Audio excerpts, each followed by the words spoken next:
믿음의 영적 성장 시리즈 17번째 시간 구원의 RSVP라는 말씀으로 하나님의 말씀 선포하겠습니다. 구원의 RSVP. 제가 오래전에 부교육자로 사역을 할 때 교우분의 께서 전달해 주신 그 RSVP 인비테이션 카드를 받은 적이 있습니다. 아마 여러분도 인생을 살다가 한 번쯤은 그런 카드를 받으셨겠죠. 이 RSVP 카드 속에서 본인의 자녀의 결혼식의 그 웨딩 잔치에 저를 초대해 주셨는데, 부교육자로 사역하는 제가 시간적인 것이 여의치 못해서 그 토요일이었거든요. 제가 참석하지 못하였습니다. 그래서 accept가 아니라 decline을 체크해서 사진을 찍어서 죄송합니다라고 보냈던 기억이 있어요. 그곳에 다녀오신 성도님들이 그곳의 환경과 자리가 너무 좋았고, 음식도 너무 맛있었고, 또 그곳에서 있었던 어떤 연주와 여러 가지 것들이 너무 좋았다라고 칭찬을 하시는 그 소리가 들려왔을 때, 시간을 내서 갈 거리라는 뒤늦은 후회가 저희에게 찾아왔던 기억이 있습니다.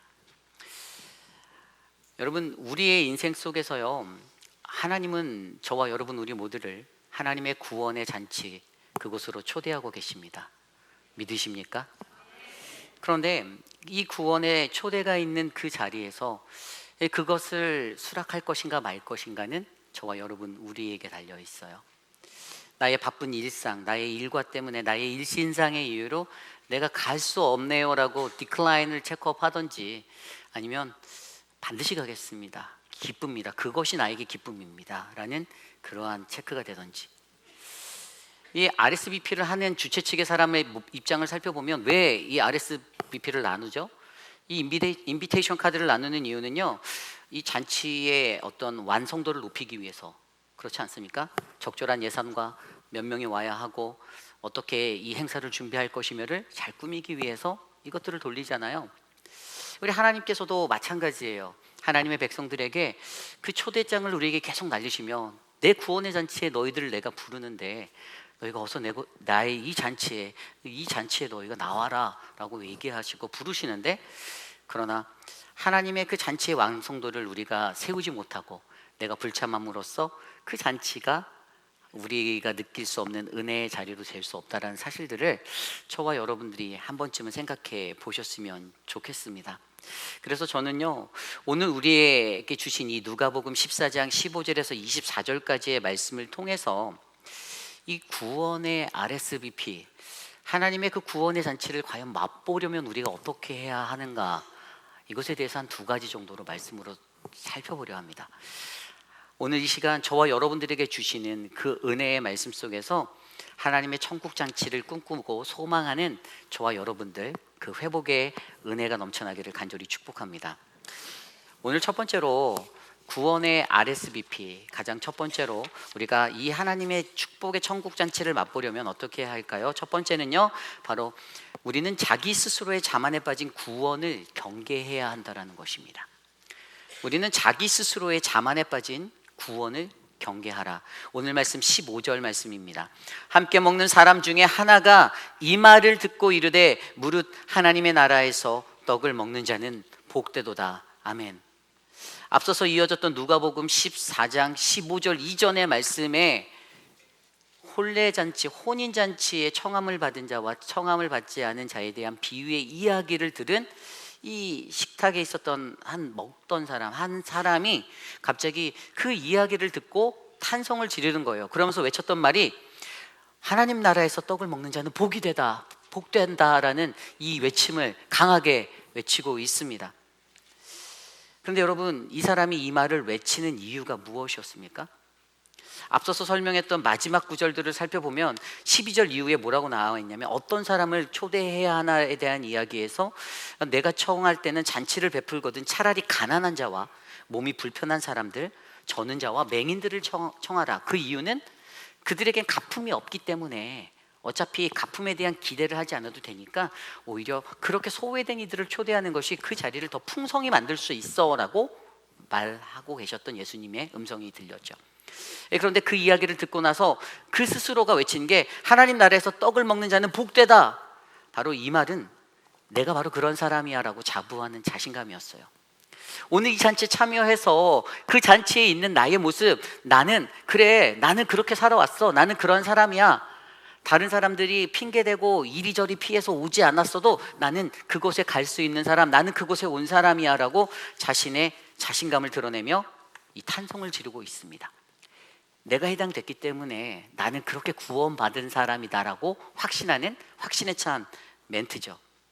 그런데 여러분, 이 말을 한 사람이 성경에서는 어떠한 자라고 구체적으로 짚어주진 않지만 아마도 유대인으로서, 바리새인으로서 살아가던 그러한 한 사람, 하나님의 율법을 제대로 지키며 나는 그러한 일들을 감당하며 살고 있다, 특별히 가난한 사람들, 소외된 자들을 위해서 구제도 빠지지 않고 있다, 나는 그 구제도 열심히 하고 자기 스스로가 그것에 대해서 최선으로 다하며 살고 있다라고 자부하는 그 사람, 그가 오늘 이 말을 듣고 하나님 나라에서 떡을 먹는 자는 그러한 나는 복되도다라고 선포하고 있는 것입니다.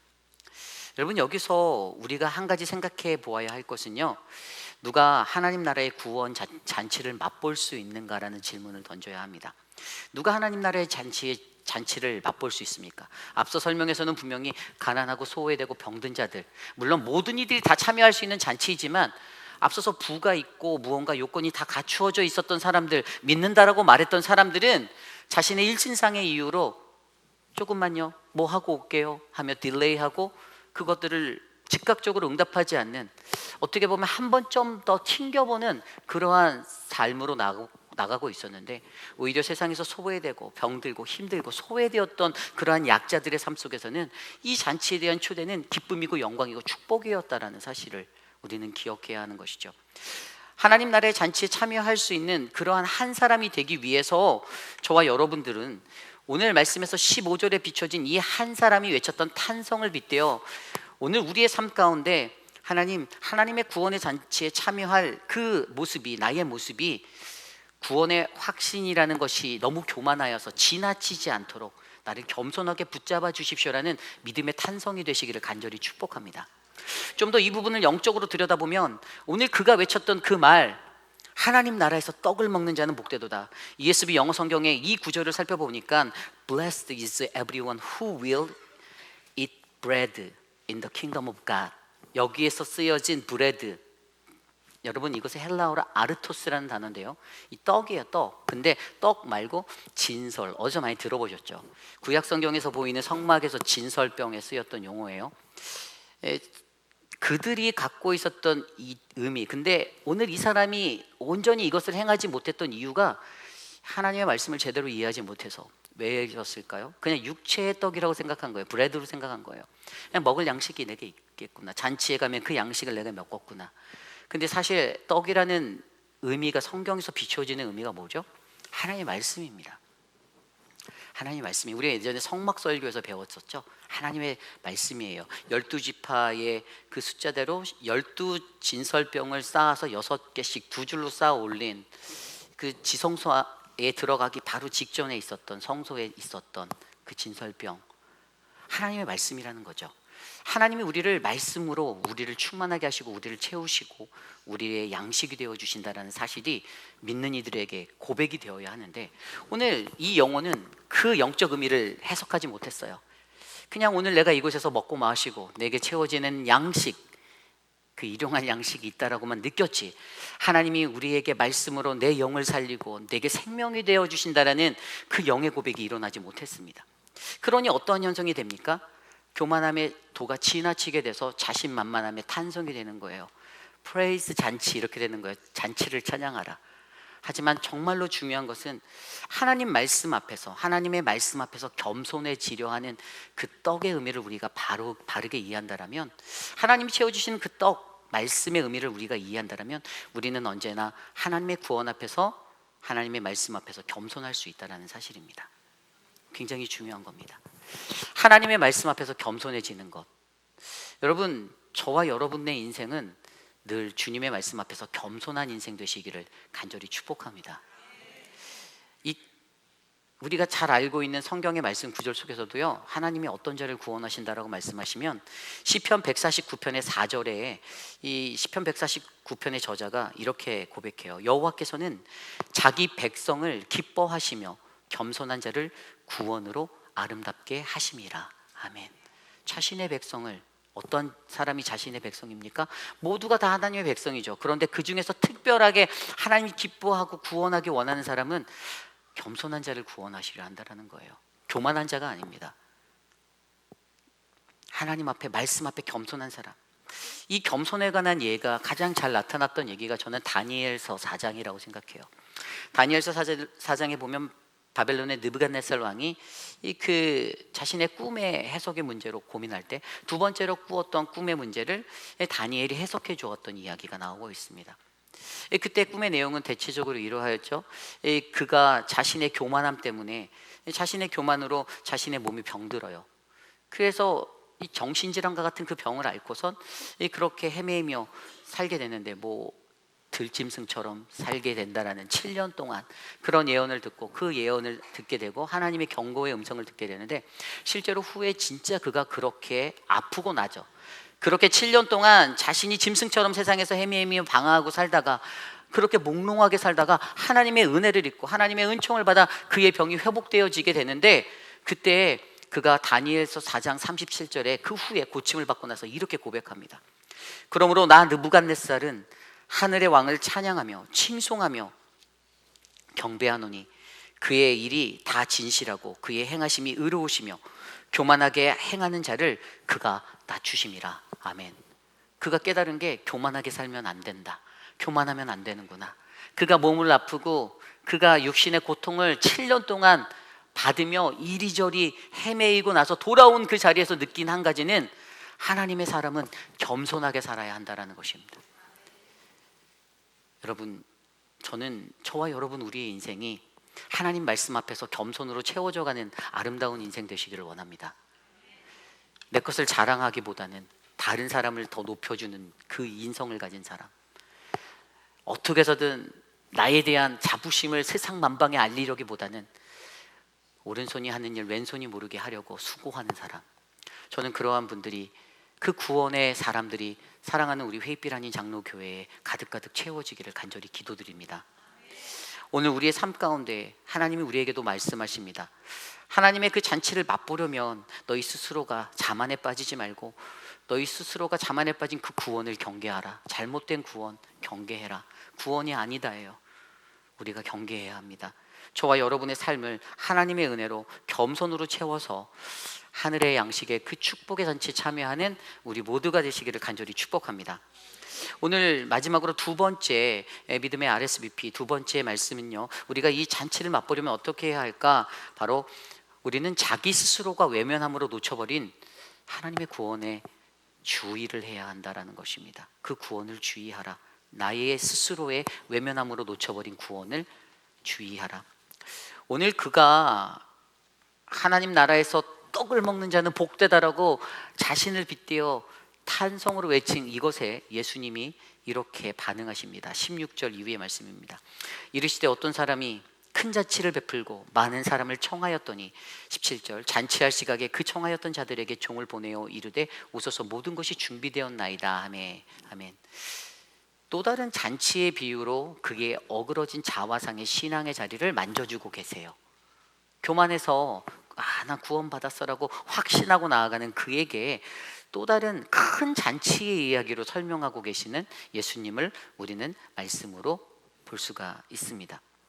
그런데 여기서 보면 이 잔치에 대해서 설명할 때 뭐라고 하냐면, 사람을 초대하는데, 그 잔치를 베풀고 많은 사람을 초대하는데 초대를 한 번에 끝내지 않았던 것을 우리가 발견할 수 있어요. 어떻게 됩니까? 앞서 보니까 큰 잔치를 베풀고 많은 사람을 청하였다 16절 첫 번째로 초청이 있었어요.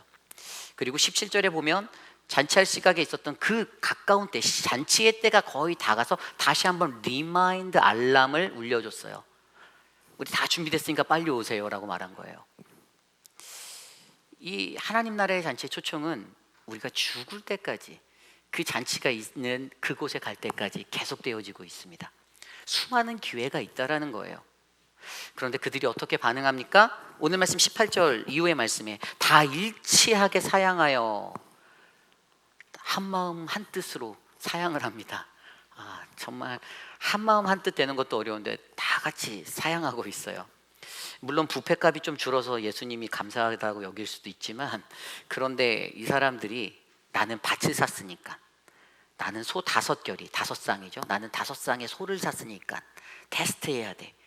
그리고 20절에 가보면 나는 장가 들었으니까 나는 그래서 못 가겠어라고 말합니다. 이 세 가지 이유가 공통적으로 뭐죠? 일신상의 이유라고 저는 설명합니다. 일신상의 이유, 개인적인 사적인 나의 이유. 여러분 어떤 생각이 드십니까? 저는 개인적으로 오늘 우리에게 열려진 이 예배가 하나님 나라의 잔치라고 생각됩니다.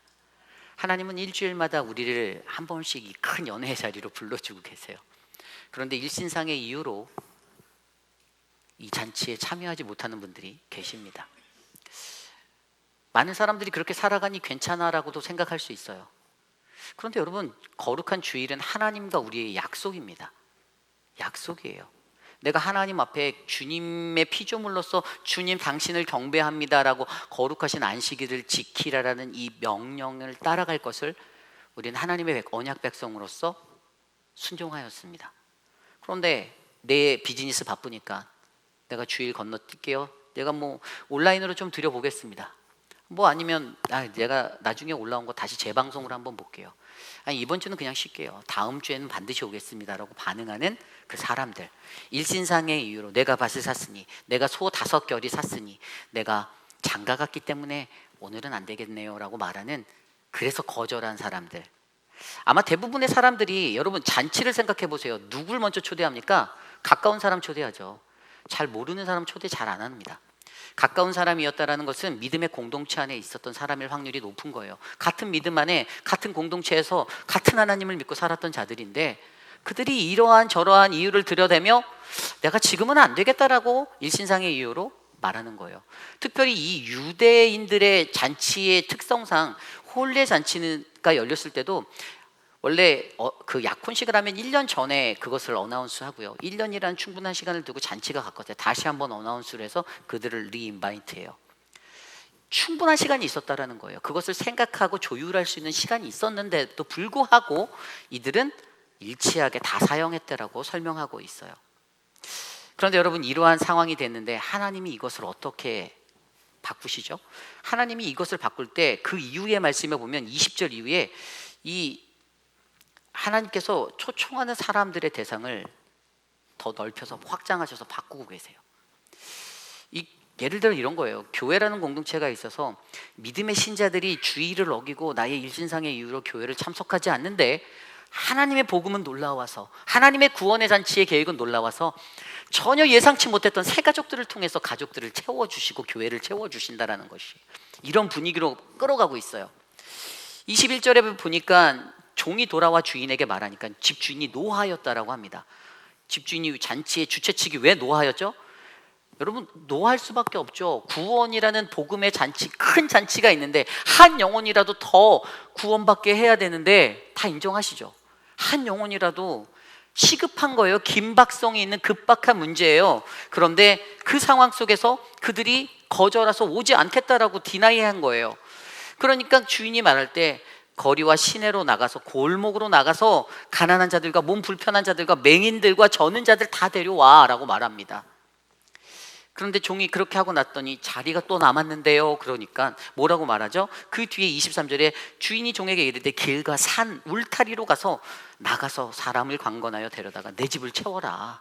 그 자리 좀 채워 라고 사람들을 더 모읍니다. 여러분, 여기서 우리가 깊이 있게 생각해야 할 것이 있어요. 하나님의 복음은요, 나라는 존재가 물론 하나님 보시기에 굉장히 사랑스럽고 중요한 존재이지만, 나 한 사람이 하나님과 약속한 어떤 축제 잔치의 예배를 결석하면서까지 그만큼 나라는 존재를 나 스스로가 나는 중요한 사람이야 여기면 안 된다라는 것이에요. 하나님 앞에 나아가서 잔치의 초청을 받은 우리들은요, 나를 부르신 그 하나님께 감사함으로 하나님 앞에 달려나가야 한다는 것을 기억하시길 바랍니다. 그런데 여기에서 우리가 이 문제를 극복할 수 있는, 자기 스스로가 외면했잖아요. 나의 일진상의 이유들로 그 놓쳐버린 구원의 자리가 있잖아요. 어떻게 이것들을 극복할 수 있는가? 그것은 아까 좀 전에 읽었던 23절 말씀에 나와 있었어요. 주인이 두 번째로 또 다른 소외된 자들을 불러 모을 때 그 사람들을 강권하여 데려다가 내 집을 채우라라고 말씀하셨어요. 아마 지난주 수요 예배 말씀을 들으신 분은 조금 감이 오실 거예요. 강권하여, 여러분 헬라어로 슈네코라는 단어라고 제가 설명드렸어요. 헬라어 슈네코, 강권하다. 제가 이 단어가 두 가지 뜻이 있다고 설명드렸죠. 첫 번째 뜻은 distress, 이거는 고통이에요. 힘든 거예요. 너무 힘든 거예요. 그러면 이 슈네코란 단어가 그냥 고통일까? 그런데 그렇지 않아요. 이 단어의 다른 쪽의 다른 언어는 바로 컨트롤하다, 통제하다, 강권하다, 붙잡히다예요. 붙잡히다. 누가 우리를 컨트롤하죠? 하나님이, 성령 하나님이.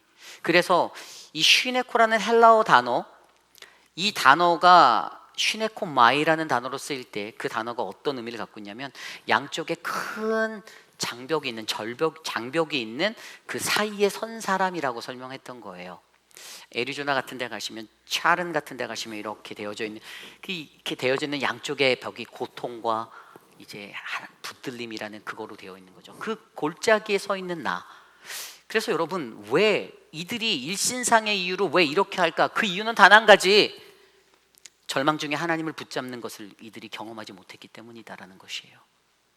고통이라는 절망이 우리에게 있는데, 그 고통이라는 절망 속에서도 그냥 주저앉고 디스트레스되는 우리의 인생이 아니고, 하나님은 그것에서 슈네코 하시는, 다시 우리를 강권하여서 우리를 붙잡아서 인도하시는 하나님이심을 내가 믿는데, 하나님은 그렇게 나를 컨트롤하시는 분이고 나를 이끄시는 분이란 걸 내가 믿는데, 이 절망 중에 하나님을 붙잡는 것을 모르기 때문에 그냥 늘 일상 중에서 내 일신상의 이유로 쉽게 하나님의 구원의 잔치를 포기하고 거절하는 인생이 된다라는 사실입니다.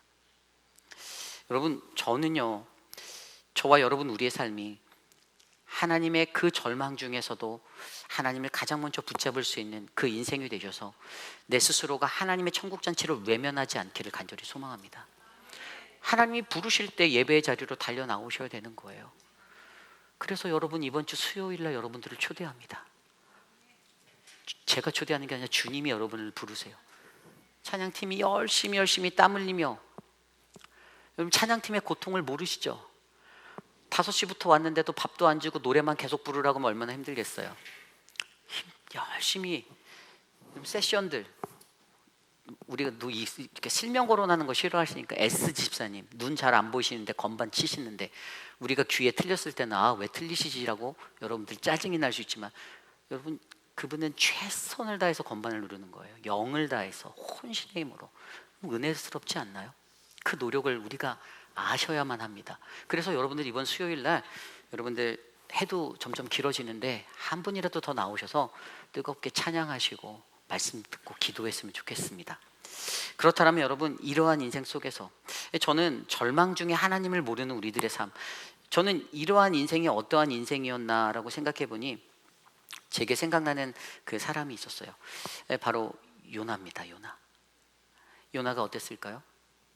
요나가 다시스로 가는 배 안에서는 그냥 룰랄라 도망갔습니다. 근데 그 배가 파하기 전까지는 2층에 누워서 그냥 잠을 잘 자고 있었죠.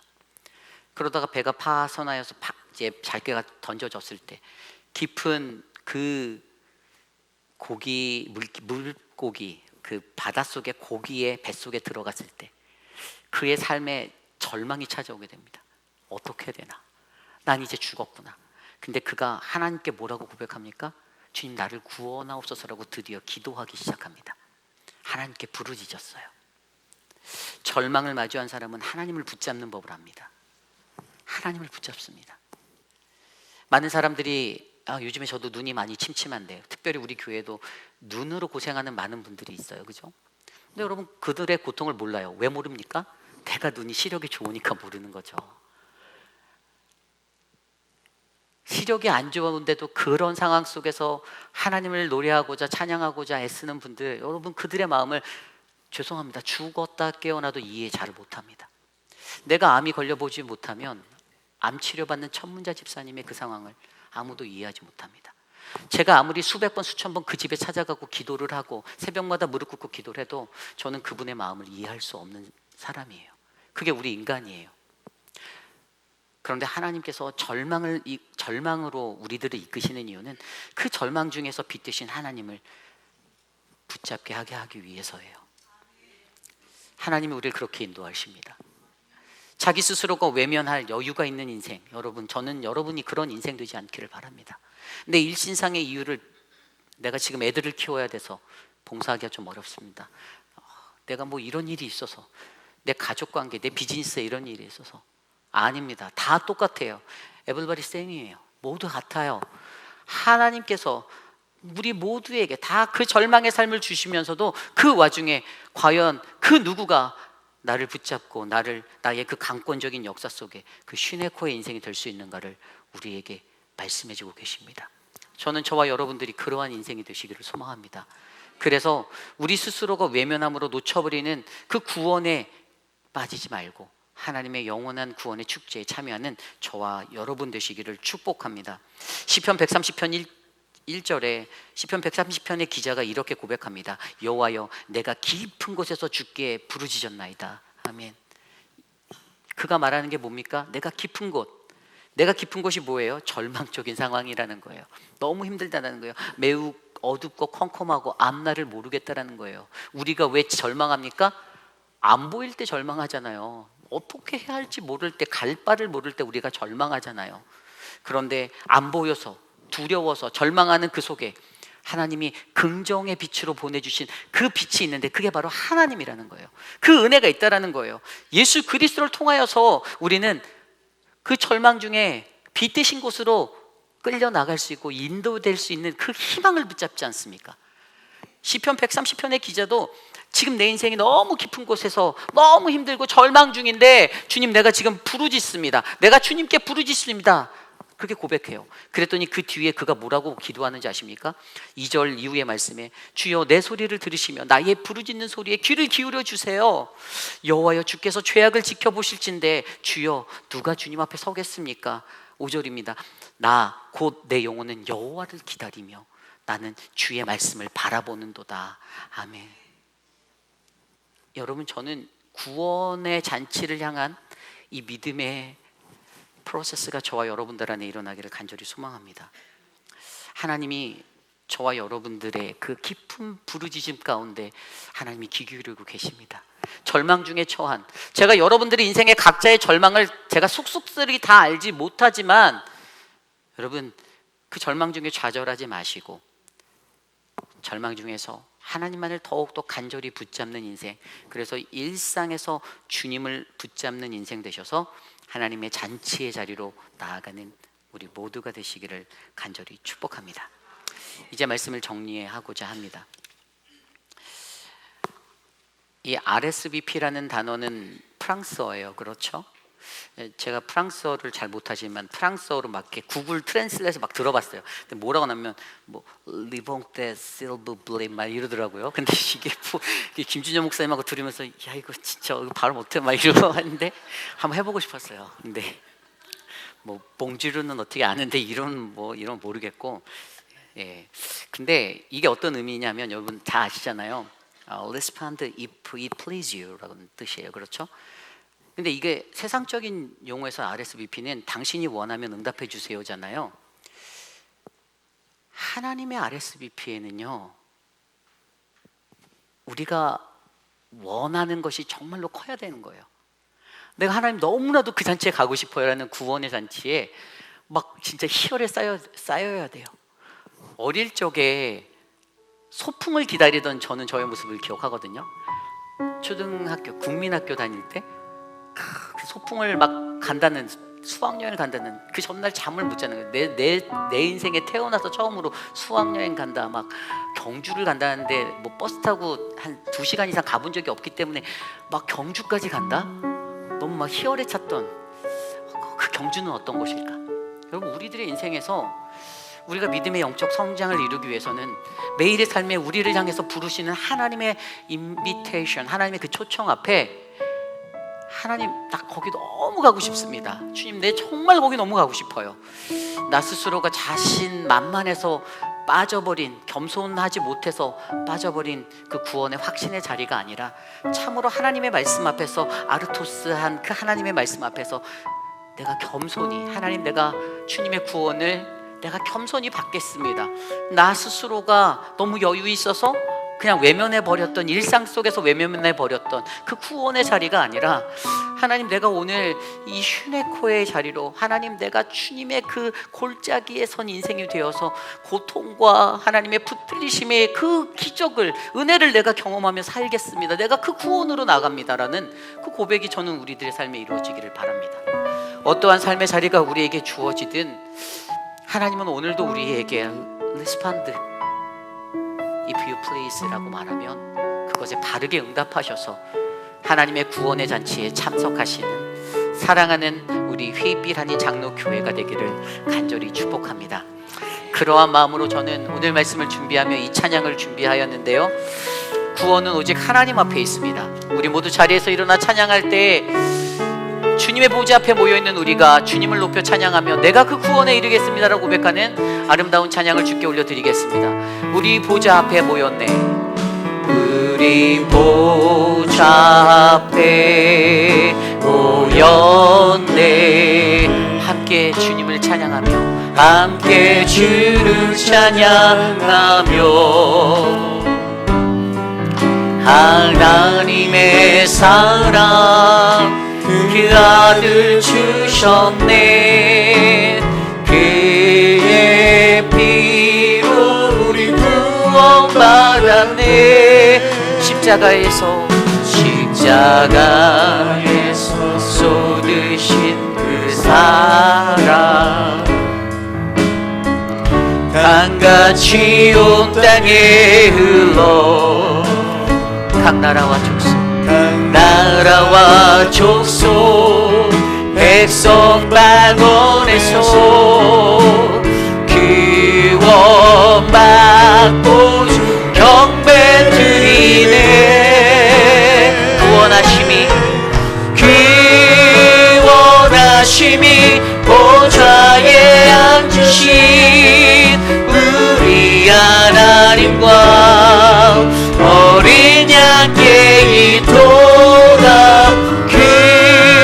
구원하심이 보좌에 앉으신 우리 하나님과 어린 양께 우리 다시 한번 고백할까요? 우리 보좌 앞에 모였네, 우리 보좌 앞에 모였네. 함께 주를 찬양하며 하나님의 사랑 그 아들 주셨네. 그의 피로 우리 구원받았네. 십자가에서 쏟으신 사랑 강같이 온 땅에 흘러 각 나라와 족속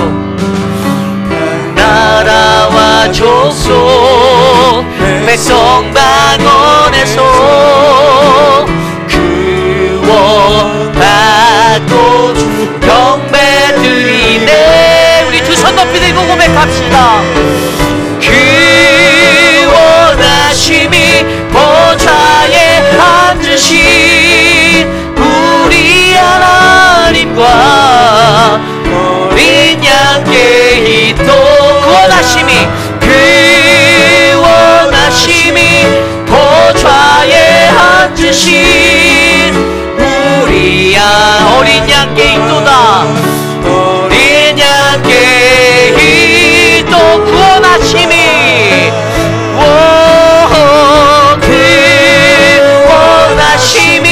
보좌에 앉으신 우리 주님 그렇습니다.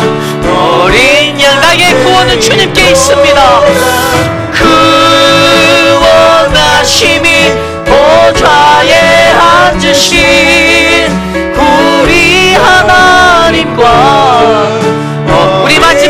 다시 한번 고백할까요? 구원하심이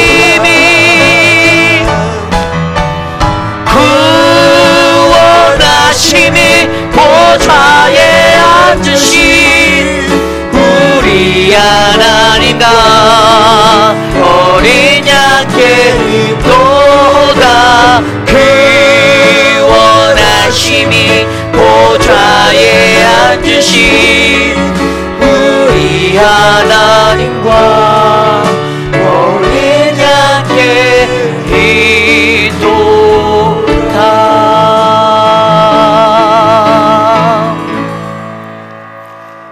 참으로 존귀하신 하나님, 우리를 구원하기 위해 이 땅에 보내신 예수 그리스도, 그분을 통해 하나님의 잔치에 참여할 수 있는 은혜를 베풀어 주심에 감사합니다.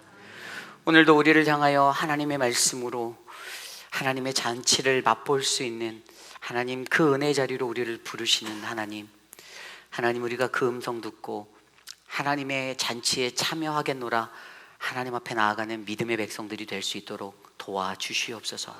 자기 스스로 자만에 빠져 하나님의 구원을 확신하는 그것들을 경계하게 하여 주시고, 오직 하나님의 말씀 앞에서 겸손하여 구원을 바라볼 수 있는 믿음의 신앙인이 되게 하여 주옵소서.